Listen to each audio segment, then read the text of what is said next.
There's a lot of new things you can expect on FIFA 09 on the PC this year. We really got our cues from what the gamers were telling us, and the gamers were telling us that they wanted an actual football game that was meant to be played on the PC. And that's really translated into the four things we focused on most this year. So the first thing we did is we actually are giving the gamers high-end graphics. So the game is going to look a lot better, especially if you have a really good PC. You're going to see the 3D grass, you're going to see the players in great detail, especially in those up-close shots. They're really the spitting image of those players, and they're going to look fantastic. It's really going to be an impressive visual game. Second thing is the controls. We've gone and thought about how the gameplay could work on a PC different than other platforms, and we've actually realized, let's use the mouse as a control input. And what that lets you do is it lets you be a bit more of a field marshal, about pointing and clicking exactly where you want your passes to go, where you want your teammates to run to, or who you want to control while defending. So it gives you a lot more control over the way you play the game.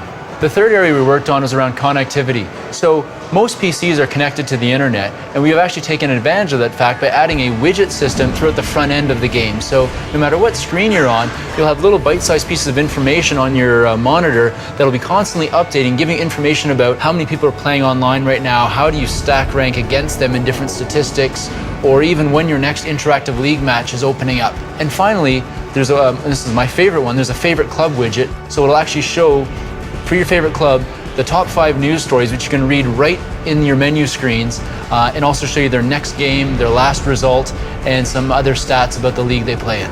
There's one more widget I want to tell you about, and it's the live season widget. And what it does is it actually updates the player form for the top 6 leagues every single week.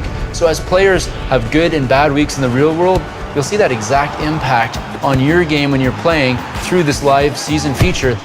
You know, in the past, we've been able to update it once in February. Now it's going to be updating every week for these top 6 leagues. What I remember FIFA probably the most for is during university time.